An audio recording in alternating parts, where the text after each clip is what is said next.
Hey you guys, welcome to Edel, my little corner on the internet where I discuss topics that help us become better.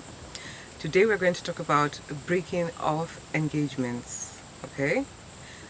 So buckle up your seatbelts and let's give this a go. Okay, so this is the story time of how I found out I was getting cheated on by my fiance 2 days before our engagement party and 5 days before a moving truck showed up to move us across states.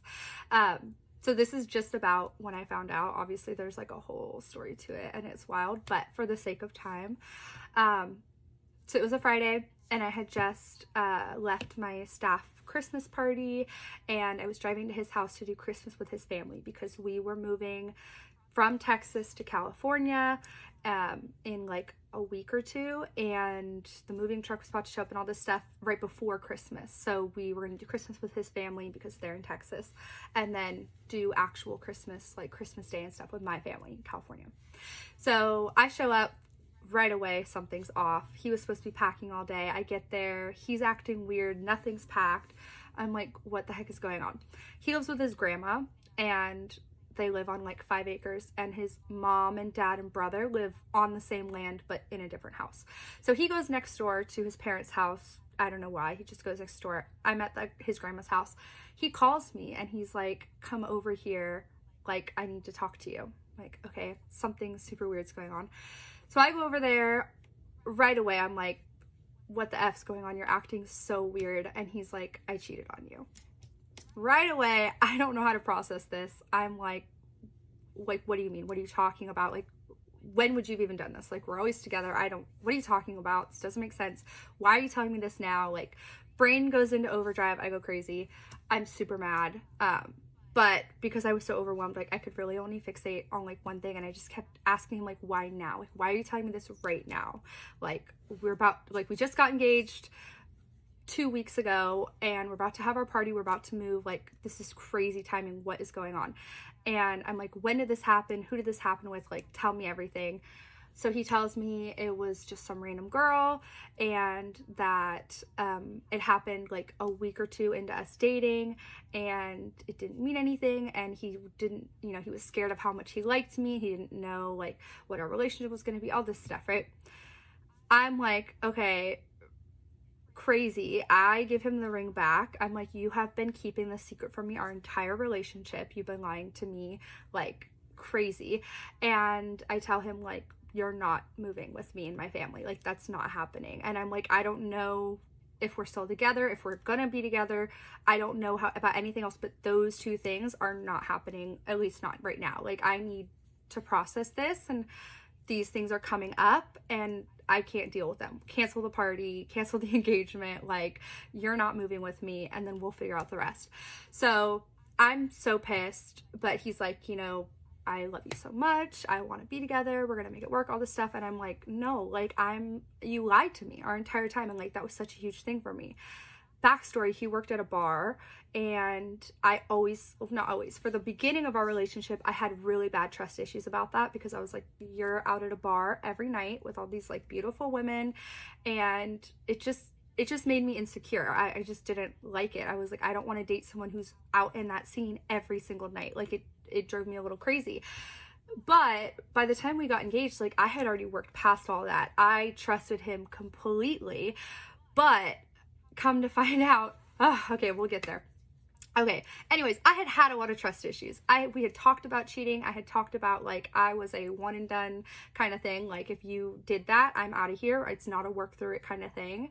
And he knew it was like a big thing for me, like trust and honesty and all that stuff. So yeah, he's like, it just happened that one time. I'm like, I don't care. Like, this isn't happening. Like, I'm not doing this with you. So I'm pissed. I leave. I get home and I talk to my brother-in-law. So the girl he was cheating on me with told my brother-in-law, because she worked at the same coffee shop. So my brother-in-law managed a coffee shop, and the girl and my ex both worked there. Granted, by the time we got engaged and found all this out, he didn't work there anymore, but that's how they all knew each other. So my brother-in-law was this girl's boss. So she came forward to him right after she saw we got engaged and said, I've been seeing him. Like, you know what I mean? Like, you need to tell her kind of thing. So my brother-in-law calls my ex and is like, you need to, like, is this true? First of all, he tries to deny it. He's like, dude, why would she say this unless it's true? So my ex messes up. He's like, yeah, it's true. So my brother-in-law is like, you have to tell her. Like, you have to tell her, like, right now. And this is Friday. This is before it's like hours before I get there, hence why he didn't get anything done during the day. And so my ex is like, you know, like, I'm planning to tell her, I'm going to tell her, but I want to wait until after we move because I just want to, like, go to therapy with her and I want us to, like, work it out and all stuff. My brother's like, tough, dude, you have to tell her. Like, either you tell her today or I'm going to have her sister tell her, his wife, my sister, who I lived with. It's like, I'm going to have you tell her, you know, and like, you need to tell her or she's going to tell her. Like, she's going to find out today. Like, you're not keeping this, you know, held in or whatever. So that's why he ended up telling me. So I get home and I start asking my brother-in-law all these questions about the girl, like, going forward to him. And he tells me that she said to him that she had been seeing him since January. Not in January, since January. And I'm like, that to me means, like, continuously seeing each other, you know what I mean? And he was so adamant that that wasn't the case. So I talked to my brother-in-law for a while. Eventually I call my ex and I'm like, you need to come over because I've settled down a little and we need to actually, like, talk about this, because I was so mad before I didn't really get real answers and I couldn't even remember what he had said. So I was like, come over, we need to talk about this. So he comes over. I'm asking him all these questions. He swears up and down that whatever she said is wrong and he's telling the truth. It was like 2 weeks into us dating. It was one time. He regretted it. He never talked to her again, like, all this stuff. And I'm like, look, this is like your last shot, buddy. Like, tell me the truth, because if you're lying again, there's no coming back from that. And he's like, why would I lie? Like, I swear up and down. And I'm like, okay, well, look, like, not that it's okay, but, like, I can understand where, like, what he was saying, where he was like, I didn't want to tell you because then we got serious and, like, all this stuff, right? So I was like, okay, like, we're not together right now, but maybe in the future, like, we can work through this. I don't know what that's going to look like, but, like, I mean, I'm still very much in love with him, you know, like, we just got engaged. We were planning our lives together. I was in my mind trying to justify a way to make it work. I was like, we're broken up right now, but we'll see what happens. Like, you need to go to therapy because the fact that you were able to lie to me about this for so long is crazy, like, all this stuff, right? So he's like, you know, I want to fight for this. I want to make this work, all this stuff. So I'm like, okay, like, we'll see what happens, but I'm moving and we're broken up. We're not engaged, everything. So he leaves. The next morning, my sister goes to pick up my mom from the airport because she was going to fly in. This is Sunday. This was supposed to be our engagement party. She was going to fly in and surprise me for our party. So I'm at home with my brother-in-law. My sister and my mom are in the car on the way back from the airport. And I'm like, you know what? I just need to message this girl. I need to hear her side of it. Something is not quite adding up about what he's saying. And I need to be sure, you know what I mean? So I DM her on Instagram and I'm like, look, there's no hard feelings. This is not your fault, but I just need to know, like, from your perspective, like, what happened. That's when she proceeds to tell me that they were seeing each other for 11 months. And I find out that the last time they saw each other was a week before me and him went and looked at rings. And the reason that she came forward is because the night before she came forward, so Thursday night, which we had just gotten back from my nephew's Christmas recital, he texted her and said, I'm moving to California in 2 weeks and I want to see you before I leave. So he was planning to see her again. She tells me, like, I was in love with him and he basically just treated me like, you know, nothing. Like, he would just see me every once in a while, all this stuff, crazy, right? I message him. I'm like, you're a piece of garbage. You suck so bad, like, all this stuff. I go to send him this really long message and he at first is denying it again. He's like, this isn't true. And then I sent him the screenshot she sent me where he's like dirty texting her and asking her to come over and texting her while he was on vacation with me and my family, like, all this stuff, right? And she has all this proof and I sent it to him and then he's finally, after denying it, he's finally like, okay, yeah, I cheated. I suck. Sorry. So He fesses up. I go to send him this really long message like an hour later, and it fails to deliver. What the fuck? Fails to deliver? You blocked me? That's crazy. So I post on my Instagram story, it's crazy that I find out you cheated on me and you blocked me. His brother's girlfriend swipes up and says he didn't block you. He changed his number. Again, crazy. He changed his fucking number like an hour after admitting that he was cheating. He deletes all of his social media, his Instagram, his Facebook, his TikTok account, everything. He deletes everything. There's no trace of him on the internet anywhere other than on pictures with me on my account. Other than that, like his brother deletes his account, like his whole family. It was crazy, crazy, crazy. Okay, so then I messaged him. He doesn't answer. He's blocked. What next? Gosh. Oh, so yeah, the girl comes over then, and we start like comparing our stories and talking about like everything, and like we're crying together. She's like, I loved him. I was in love with him. All this stuff. Come to find out, what was it, like 2 months later, she knew about me the whole time. And I guess the reason that she actually came forward was because she found out we were engaged, and she was pretty much like mad that he chose me. Like, and I guess in her mind that was him choosing me, you know. And yeah, so she lied to me too. She came over to my house, was comforting me, I was comforting her, all this stuff, and she knew that he was in a serious relationship the whole time. So that was crazy. Yeah, he's crazy.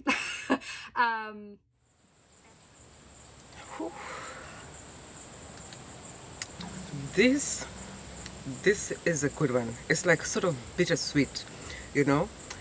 I say this because I think there was minimal damage.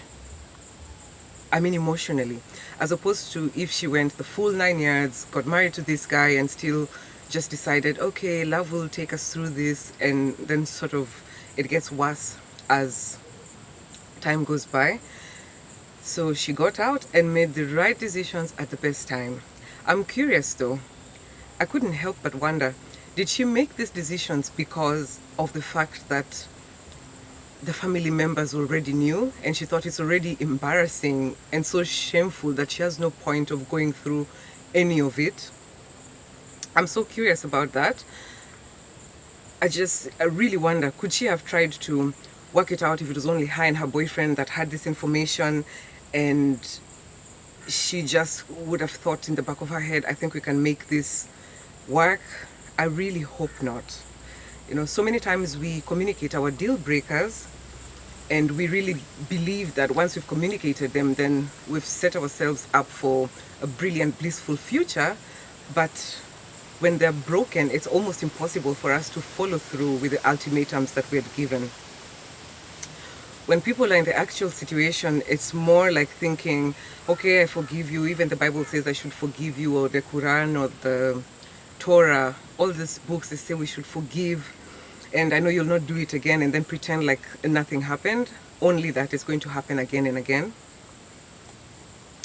And that usually ends up being such an expensive mistake. I'm not saying that people don't need a second chance, but when you're saying that for 11 months, this guy has been seeing someone else, and I think she was dating the guy for a year. So imagine that. If it was a one-off, you can say this, it's not for me, but maybe you can say, okay, I understand it was the first 2 weeks, we were not yet quite exclusive. But after you've had this conversation that you're exclusive, I'm sorry, I can't hear it. But it's difficult, I understand. I'm not judging anyone. I'm just really trying to break down the thoughts behind this. It's super hard to just say, okay, bye-bye, oops, that's it, I'm out. It's hard, and I understand this. It's not impossible, but it's hard. It takes practice and being intentional to master the art of letting go and walking away. It sure does, and I know that. I'm so proud of her though, that she held her ground and decided not to go through any further humiliation. It's just so mortifying to even hear these stories, and I'm just still getting used to the fact that people actually sit and talk about such things. You just put the camera and say, yeah guys, this is what happened to me. it's amazing because we need examples of this kind of stories so that we can learn. And please, people, learn from these stories. Don't think that your situation is unique. It really will end up turning out that it's not. So let's learn. And the thing also about this kind of situations is sometimes when you think that, okay, let me just forgive this person, and like she's talking about they're going to move to California, and if it was someone else, I can also see how you're going to think, okay, let's just leave and we're going to start on a new slate. We're going to another city, we're moving to another town, we're leaving all this behind us. Not keeping in mind that it's not about the person that your partner has cheated with. It's not that you're leaving behind. It is your partner that's a cheater. So they're going to find someone else to do this with, no matter where you go. It is the partner that's the cheater. It's not the person that we're cheating with. And the problem is sometimes we accept the worst kind of treatment from others because it's what we are used to. We were never treated right by our guardians or our caregivers or our parents, so we're not able to know what it actually feels like to be treated with love and care and being respected, and we feel delicate. So we're not aware of what this kind of experience feels like. So it's also not someone's problem, and it's so unfair when we go judging people. Oh, you're so stupid, how could you do that? We have to understand that these are things that are not as simple as they seem. To you, you can just say, oh, yeah, I'll walk away, but another person, there are deep issues and reasons why they can't just walk away. But that's not an excuse also. We have to understand ourselves so that we don't find ourselves in these kind of situations, and that's why we have to do the inner work. There are also others that just cannot fathom being alone. You'd rather be with a person that treats you like crap, but anything not just to be alone, because to you, being with someone is what you want to project. The idea of being alone makes you feel like you're unlovable, because this is something already that you think about yourself. So being with someone, no matter how they treat you, to you signals that, oh, I'm lovable, at least I've got this person. But when we understand what we believe about ourselves, we are able to make the right decisions, really, because we, and a lot of us, are in such a mess. Okay? Now let's talk about the girl he was cheating with. That was pure revenge. I cannot look at it in any other way. She did this to spite the guy and to sabotage what he had going on. And that is such a pitiful place to be if you think about it. Especially the fact that she knew very well that he had a girlfriend and she still chose to mess with him. That is messiness. And she really believed deep down somewhere that she's going to outdo the girlfriend and he's eventually going to choose her.